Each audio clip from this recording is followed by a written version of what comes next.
What is up, Squared Nation? Welcome back to No Counters, No Combos, and today we are finally back in the battle chamber. This is our first installment in the year 2022. Couldn't be more happy to start getting back to locals on a regular basis and playing the game with the community that has grown exponentially in the past year. Community that I love, near and dear to my heart. Also, newer players traveling and making the drive and making the trip. Shout out to all you guys that came from New Jersey. I really appreciate all the support that we get. And also, I can't forget to shout out Gamer's Edge. These guys have been putting on quality events since we started going back to locals, during the pandemic, or I shouldn't say after, but during the pandemic for sure. So I just want to give credit where credit is due and bring to you guys today this matchup between myself on the right playing Yellow Turles or Worst King Piccolo, and my buddy Enrique, who's making his triumphant return back to the game, hasn't played in a while. I do apologize for the glare, but he is playing the Gohan Ape leader with his trademark, his signature Apes that he loves playing so much. So we're just going to go ahead and go through our starting game procedure here and get everything rolling. This video is coming later than usual. I like to try and keep a consistent upload schedule of Monday, Wednesday, Friday. I know this is coming to you guys on a Thursday, but my daughter was a little bit sick yesterday, so not only did I stay home from work, but I didn't really get the time, or I actually didn't even set time aside to go ahead and record the commentary for this matchup. Priorities being a dad and stuff like that, so I hope you guys understand. But I do promise to, at minimum, have at least 3 uploads a week for you guys, because I have a bad habit of over-promising and under-delivering, and that's one of the things I want to change here in 2022. So for those of you who have been supporting the channel and have been remaining patient in this time, I really do appreciate it, but we are going to make a valid push forward here in this new year. So Enrique is going to go ahead and start off. He's going to play his Planet Vegeta for 1 yellow energy, and he's going to search Bardock, Might of Resistance from deck to hand and shuffle. This Gohan leader is very interesting. It doesn't have a traditional awaken condition. It's more of like launch, where you just kind of flip back and forth when a field card is played or removed from the battle area. Planet Vegeta is not one of the cards that comes in the set, but it directly supports the archetype to an extent. I mean, I think the plus side of Gohan is being able to activate his flipping back and forth every turn, and Planet Vegeta not being able to remove itself from the battle area can hinder you in certain instances, but the way Enrique is playing the deck with traditional Apes, it kind of helps him in a way. So unfortunately, I did forget to activate my Unison at the start of his turn by adding a marker and revealing a life, putting a life face up in my life area. So I did that at the end of his turn. Not a big deal, but I'm going to go ahead and charge that Flying Nimbus to give me 1 yellow energy. We're going to go ahead and swing at lead auto to draw a card. Now, Turles is very interesting. I mentioned in the beginning of the video, it's basically Worst King Piccolo, because what he does is when he attacks, the Unison allows you to take a yellow Crusher Core card from your hand, put it in your life face up, and then combo with a yellow face up Crusher Core card from your life. So it doesn't necessarily add life. You're just kind of temporarily adding, so you can go ahead and comboing, and then most of the Crusher Cores, once they're comboed out of life, come into the board and they have skills. So in this instance here, I'm going to go ahead and combo the Peanut to go ahead and come into the board and play Raisin from the deck, and then when Peanut is played, I can go ahead and take a life. Now, Turles does have an alternative awakening condition. As you can see, I'm tapping 1 energy to play this 1-drop Pan, who is a blocker and allows you to draw a card if you have a Unison on the board. Enrique is going to go ahead and charge his 2nd energy. I'm going to go ahead and add a marker to my tree and flip another life face up. So, like I was saying, Turles has an alternative awakening condition where if you have 3 face-up life, you can awaken. So you don't necessarily want to go the traditional route of getting yourself down to 4 unless you really need to. And when you do have to take life, you kind of want to take face down life, because you can see what you can grab that's face up, and you want to be able to get that awakened side because you will get more advantages on the back. So I am going to take one off leader swing. I don't like to block that Gohan leader because he does restand with a 5k boost. But I am going to go ahead and block that Might of Resistance so I can stay at a pretty healthy life total and go ahead and trigger my Awakening possibly next turn when Enrique goes and starts his turn. So we're going to charge a second energy here. We do control a Peanut and a Raisin. Raisin is a blocker. Peanut is just a 5k regular battle card. Doesn't really do much. Now, the reason I'm calling him Peanut, guys, Lakase is the printed name on the card, but it's just a weak translation for Peanut. So I'm just going to go ahead and refer to him as Peanut, but the card name is Lakase. So we're going to go ahead and swing with lead again to draw. No blocks on Enrique. We're going to go ahead and put that Peanut in life, and we can either choose the Peanut. Oh, we're actually going to make a little swap here for Cacao. So Cacao is going to go into life off of the trees auto, and then we're going to go ahead and activate our combo step here to be able to combo that Cacao, making it a 15k attacker at my opponent's leader. And then after the battle has completed, Cacao will come into the board. He doesn't have any on-play autos, but he does have an activate main where you can feed him to the Unison to give him a marker. We're going to go ahead and activate Power of Super Saiyan to rest Might of Resistance so we can go ahead and draw a card, which is then going to trigger our free play Poutine, which is a card that has been talked about a lot in the community in regards to possibly being addressed on the upcoming ban list. I really do like Poutine. I think she's a very versatile card. But since Yellow is kind of already getting one with that new Trunks, it might not be necessary to have multiple Poutines. Cacao's going to come into the board. He is a 15k attacker, which is what drew me initially to this deck, was the ability to play 15k attackers for free off combo. Peanut and Lakase don't really do much. I'm sorry, Peanut and Raisin don't really do much. Raisin at least is a blocker.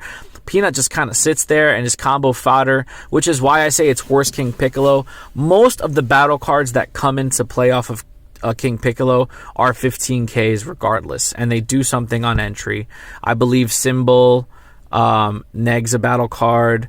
I believe Tambourine can gain dual attack and critical. Obviously, we know Drum, which was limited, was a blocker and barrier, so at least they have other things that they can do, whereas Turles doesn't really have that luxury. So we are going to go ahead and feed Cacao to our tree to give him another marker. We're going to tap one for Pan, which is going to give us another blocker on board and draw us another card. I really do like this Pan card simply because you start with the Unison in play when you play this leader, so you don't have to burn an energy to go ahead and play the Unison and then follow up with a Pan. She's just kind of live and active turn one. So I really like having access to her as a cantrip that's also going to be able to block. Enrique is going to go ahead and activate a counterplay in response to my Pan, preventing me from drawing a card. So, I mean, it's still going to have blocker on his turn, so it's really just not that serious for me. I'm just not going to be able to draw a card. He's going to go ahead and target my my Raisin to negated skills for the turn, but because he activated a counter, I'm going to go ahead and trigger Poutine to rest his blocker, which at this point is not that really big of a deal. I don't have any other threats offensively than I can make. So we're going to go ahead and pass to him. He's going to go ahead and charge, and we're going to go ahead and activate our tree, giving it a marker and flipping a life face up. So I am in Awakening range now, sitting at 6th life. Turles is an Awaken draw 2, so he doesn't untap any energy or anything like that.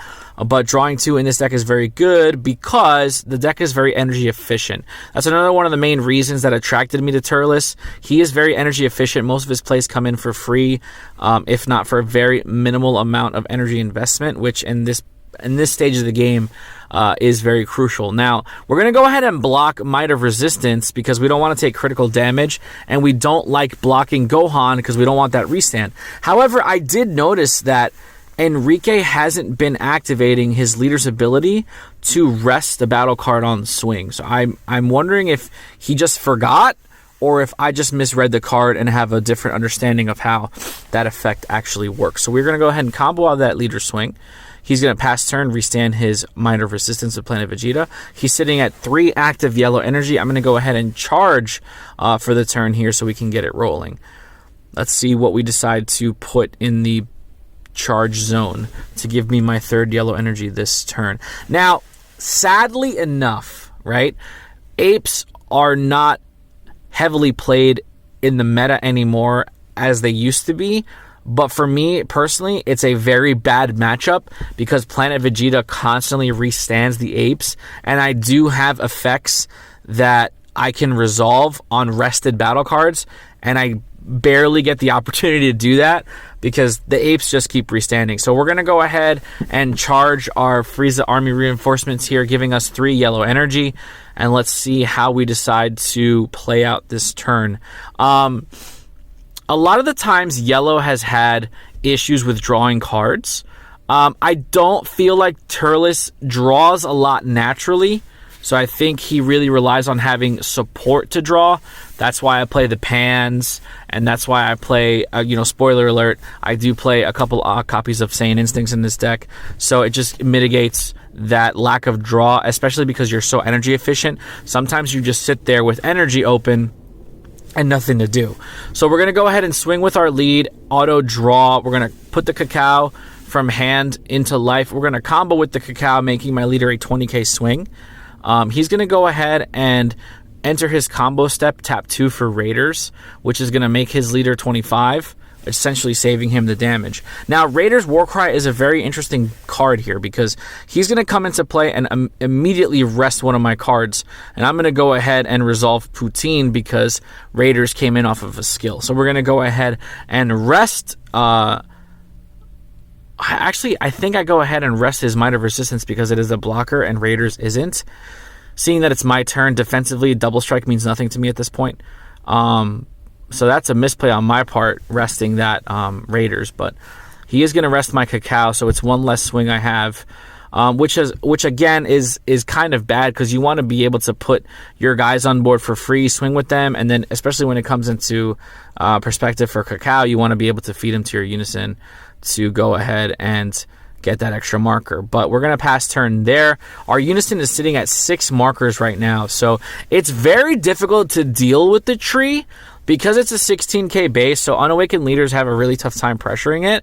But once it starts snowballing and gaining a good amount of markers, it's just kind of one of those things where your opponent has to decide if they want to just start pinging you or they just want to ignore it completely. Now, unfortunately for Turles, if you don't have your Unison on board, it's almost unplayable because the Unison is what gives you the ability to combo, and play your guys. It has really nothing to do with the leader. The leader itself is just permanent. You basically can't use successor, auto draw, and then activate main. You could Spirit Boost 1 and pay a yellow and give him 10k, or you can add a Fruit of the Tree of Might. You can activate Fruit of the Tree of Might from your hand without having to, use its skill restrictions. So in this case, because I'm playing the yellow Turles, you don't have to necessarily activate Fruit of the Tree in the traditional sense where your opponent needs to have a face-up life. So it just kind of gets around that clause and just allows you to get the 20k double strike on the Turles swing. The Unison also does have the effect of removing 2 markers and adding that fruit from deck to hand, so it's pretty nifty. But the way I've constructed the deck and the way I've been playtesting it, even though I'm only playing a 1 of fruit, I always see it. So let's just catch up with the game state here.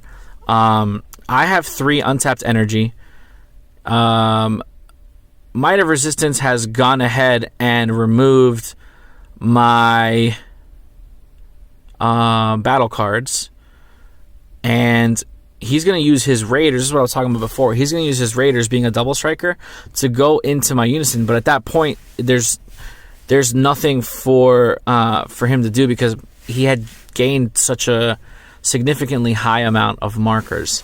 Now I'm going to go ahead and start my turn by charging Prideful Transformation. It's one of my favorite counterplays in the game. I really do love the SPR variant, but in this matchup, and I was telling Enrique here as he's looking at the card, in this matchup it's kind of useless because defensively, yes, it's great to have cards come and rest because it does trigger other effects that you might have. But most of the battle cards that Enrique is going to put on the board are Apes, and they're just going to untap and restand at the end of the turn with Planet Vegeta regardless. So it's just one of those things where it's like a catch-22. Sometimes, it might stop, like a Raiders, it'll stop the double strike 20k coming in, but he's just going to restand at the end of the turn anyway. So I felt like in this matchup specifically, it wasn't that good of a card to go ahead and use. We are going to swing with our Turles, drawing a card. We're going to activate skill here, adding a Crusher Core from our hand to our life face up, and then using a Crusher Core that's face up in our life for a combo. So we're going to activate Power of a Super Saiyan. Doesn't look like it, actually. We're going to go ahead and... What are we doing here? What are you doing here? Okay, yeah. So you're going to go ahead and we're going to put Amon here. We're going to activate Power of a Super Saiyan. We're going to rest Raiders to draw. Okay. So we're going to tap 2 because we rested to play Bergamo. Bergamo's going to come in and tap Might of Resistance and an Energy. Because that's the play. Like, that's what you have to do. You have to rest the blocker, and you have to rest one of his energy. That's just what you have to do. So, again, having access to yellow and resting cards and stuff like that is allowing you to play, these other quote-unquote good yellow cards. Now, Amon, as you can see, as he's in the combo there with the Turles leader, he's very interesting because he also does come in for free. Okay, after he's comboed. Once he comes in, you can Spirit Boost to remove a marker from a unison to KO one of your opponent's battle cards that's 4 or less in rest mode. So Enrique is going to go ahead and tap 2 to combo another Raiders, surviving the attack, and then our effects are going to resolve. I'm going to trigger Poutine to rest that Raiders, and then he's going to go ahead and rest my Bergamo.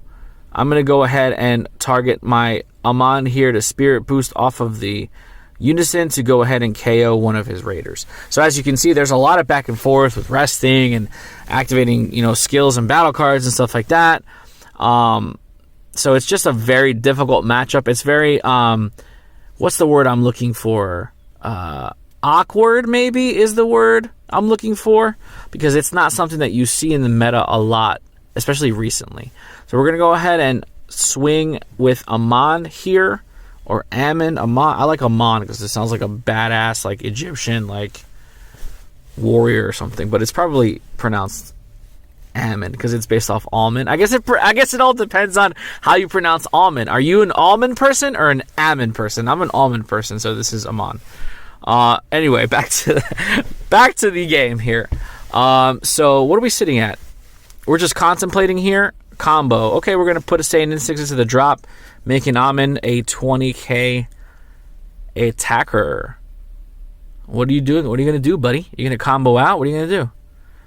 He's going to combo 2 cards to survive, which is fine. I mean, Dragon Ball is a game of hand advantage. So sometimes you're not going to always successfully damage your opponent's life. You're going to go ahead and try to win the resource game. So as you can see, we're going to go ahead and activate our start of turn procedure on the opponent's side by adding a marker and flipping a life face up. That's a nice little super combo that I have there. Definitely something I'll be wanting to add to my life if I do decide to take some damage. As you can see, we're sitting at very high life totals because, unfortunately, in this matchup, it's a fight for the board. Because he can efficiently put his apes out and essentially keep them protected, I do have to take control of the board before I go ahead and try to do enough damage to put him in a critical life state.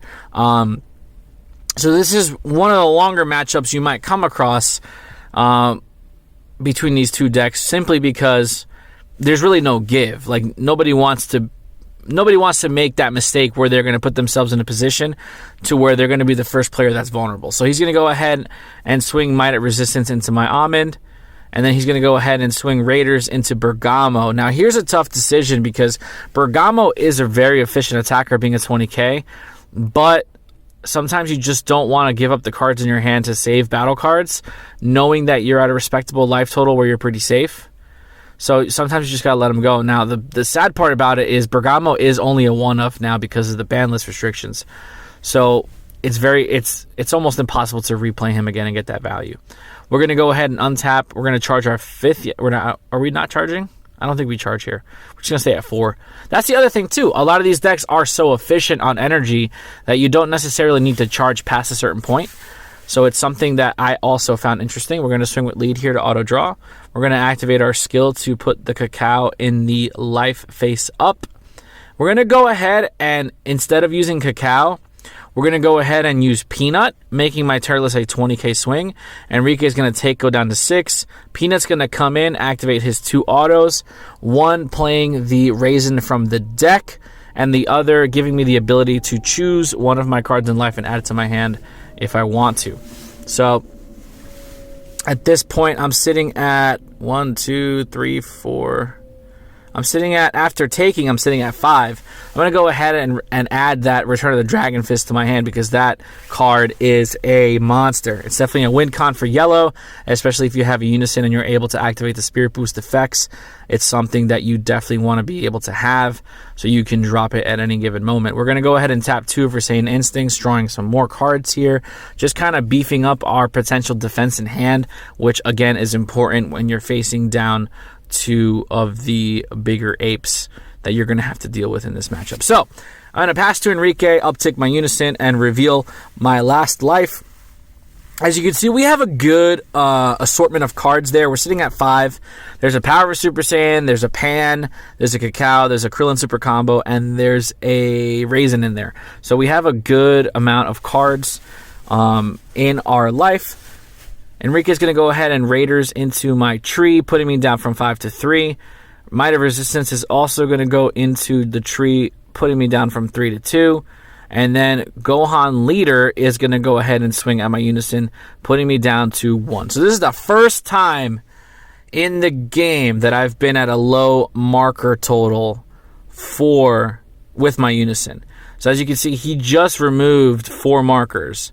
But it's still there. So he kind of gave up all that offense to just try and kill my Unison, which is understandable. I understand why he's doing it because the Unison does kind of make the deck go round.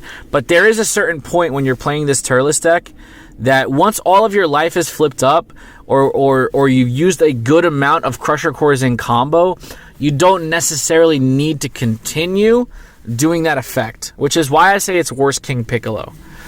Because the effect only triggers when Turles attacks. You cannot use the effect defensively. After you've committed a lot of your Crusher Cores to the board, whether you've maintained them or not is depending on the game state. But if you've already used a lot of them, then there's nothing for you to continue to do. So as you can see, we're going to go ahead and activate the effect one more time. Comboing the Cacao, drawing a card off the auto, playing the Cacao, and then swinging 15k to lead. So we're just waiting to see if Enrique is going to choose to block this attack. He did go down from 6 to 5, so we are pinging away slowly but surely. And right now we're sitting a 15k attacker into his leader. Most likely going to be activating the main off of Cacao to feed my Unison another marker. So we're just waiting to see here if he decides to block or combo out.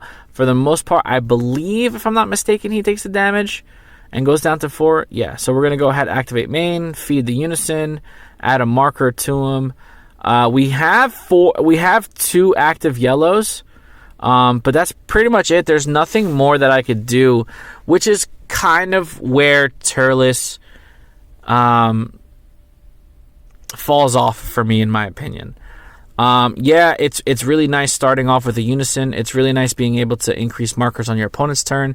It's really nice having an Awakening condition that alternatively allows you to flip and add more cards while staying at a high life total. However, at a certain point in the game, the long game is definitely not Turles' strong suit. At a certain point in the game, once you've exhausted all of your offensive threats, it's just kind of like a sit and wait type of deck where you just kind of wait until you get your energy to a comfortable total to where you can play Return of the Dragon Fist without having to tap out or without putting yourself in lethal range. So right now we're just kind of playing the waiting game.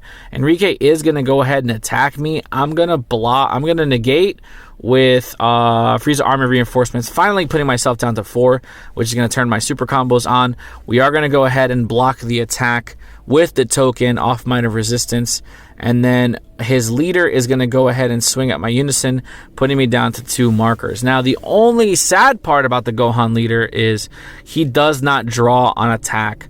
Gohan's only sense of advantage is when he flips back and forth when the field cards either appear or leave the battle area. So that's one of those things you also have to be careful with if you want to go ahead and play the Gohan leader. We are going to draw for turn here. I believe I charge a 5th energy. I do apologize for the glare on that side of the board over there. I think it's just the way the camera is angled. So I do apologize for that, but that's Poutine and obviously his Gohan leader that you're seeing there. We're going to go ahead and charge our Trunks Unison, giving us 5 yellow energy. Swing with lead, auto draw, waiting for opponent's response. He does have a blocker on board. He's got 4 open yellow energies. He can essentially do whatever he wants. We're going to go ahead and draw off that leader swing, and let's see if we can activate our effect here. So we're going to put 1 in the life, which it looks like we added. Yeah, so we added Peanut to life. We're going to combo with Cacao, making Turles a 20k swing. Let's see if he decides to combo out of this or go down to 3. So he is going to super combo. He is at 4 life, so it's active.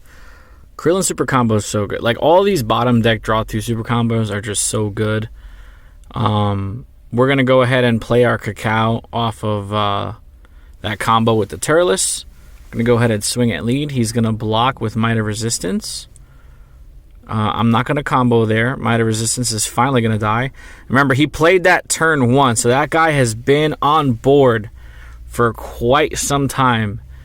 Me not being able to get rid of it, either by attacking or just popping it in general. But this is why I think like the biggest issue for Turles is Planet Vegeta restanding the blockers. So if you come across a deck like that kind of just constantly restands or has like dual attack blockers, you might run into a little bit of an issue.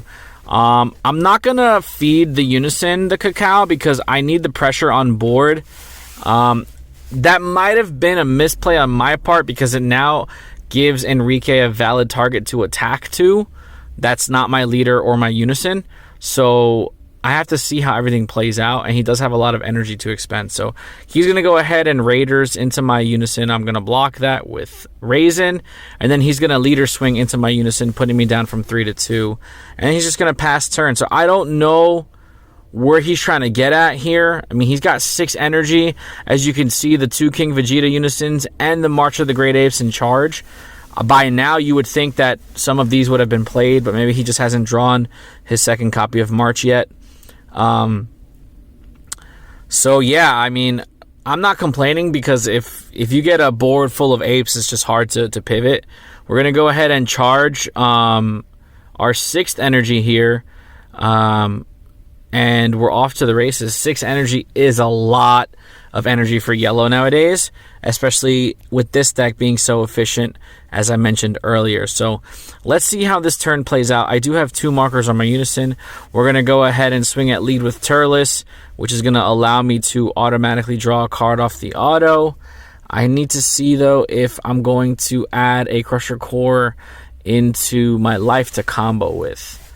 So we don't have a target, because you have to add one from your hand first in order to combo. So if you don't have a Crusher Core in your hand, you can't resolve that effect.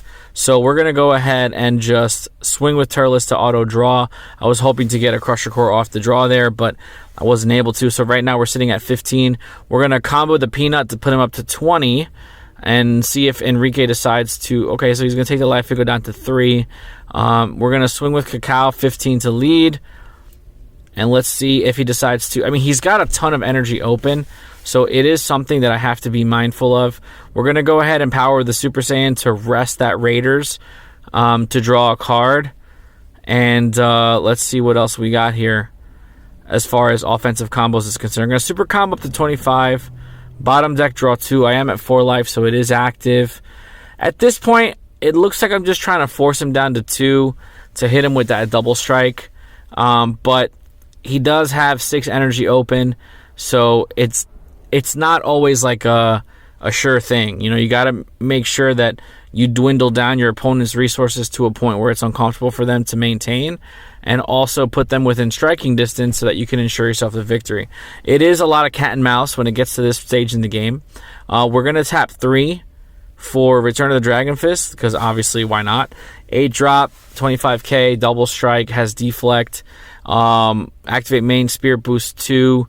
You can give it dual attack, and then your opponent can't activate battle card skills cost 7 or less. So no super combos or anything like that.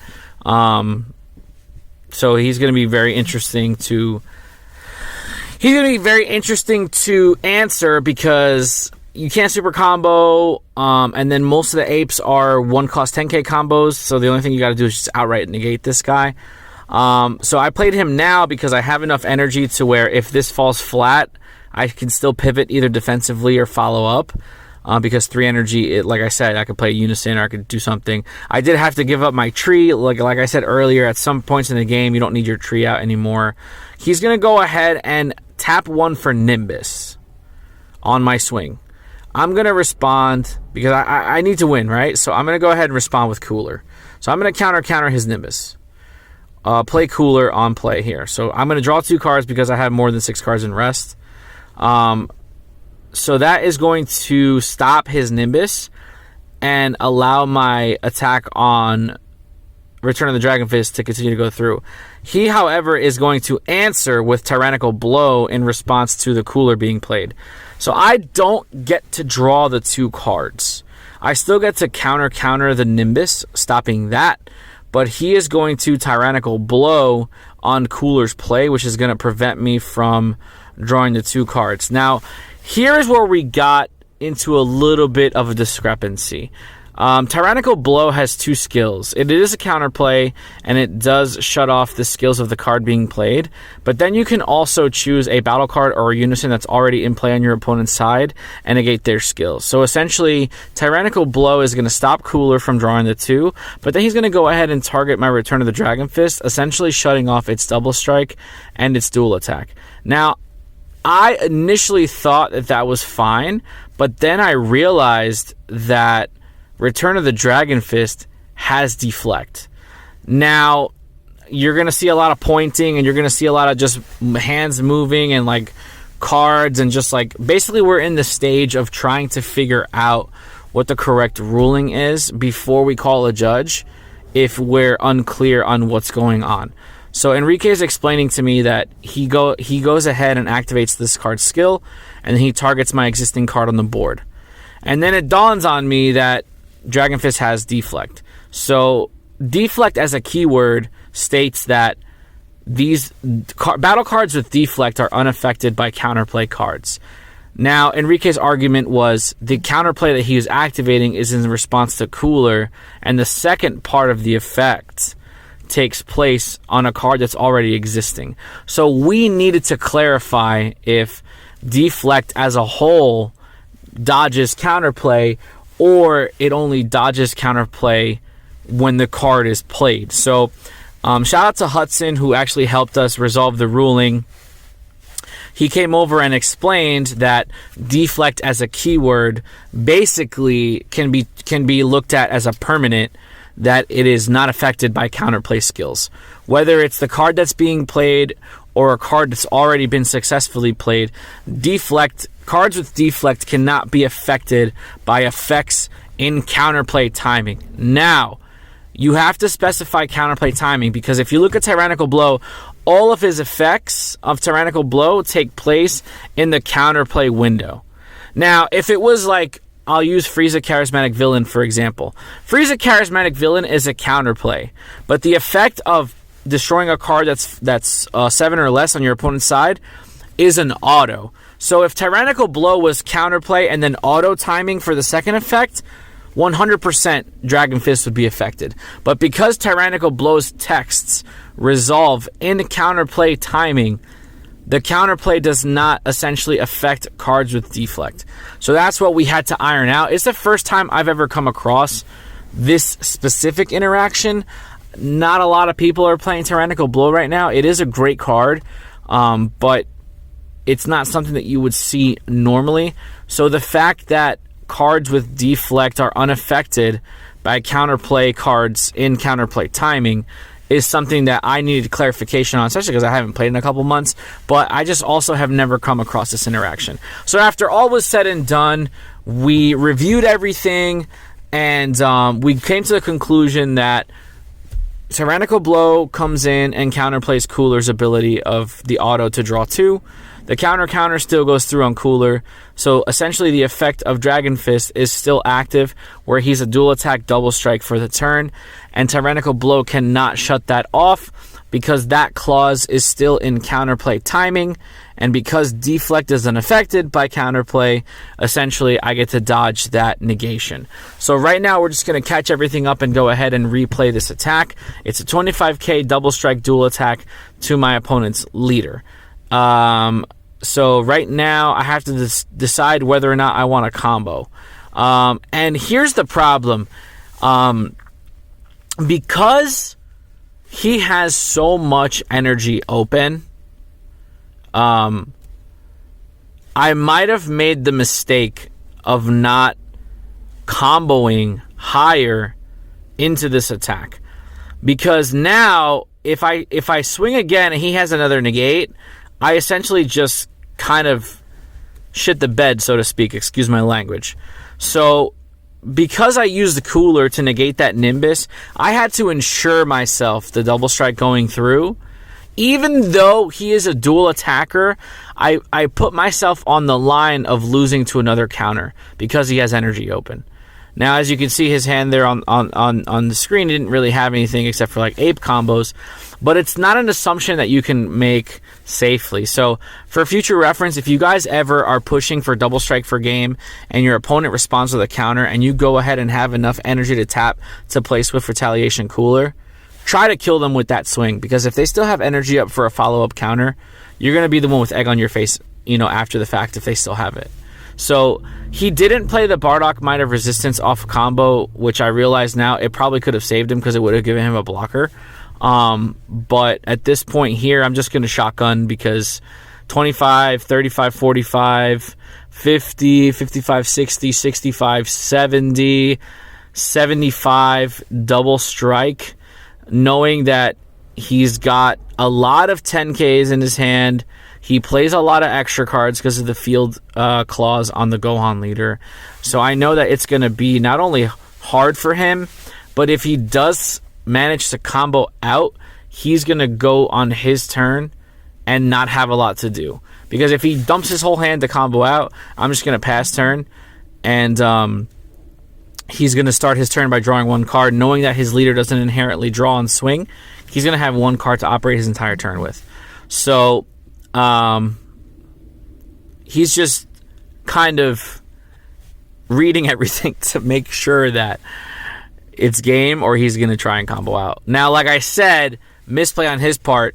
He didn't play the Might of Resistance off combo when he did that. It would have given him another blocker, which would have been huge at this point because I'm tapped out. So unless I have an overwhelm play, there's nothing for me to do after this point.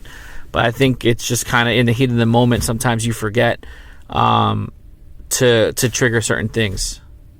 To be fair, I think Enrique did a really good job coming back and playing the game for the first time in a few years. So shout out to him. I hope he can stay consistent with it. Shout out to Gamer's Edge. Shout out to you for watching. Don't forget to like, share, comment, subscribe. And please hit the notification bell so you can stay up to date with everything No Counters, No Combos. We really do appreciate the support, and we'll see you guys in the next video. Be there or be squared.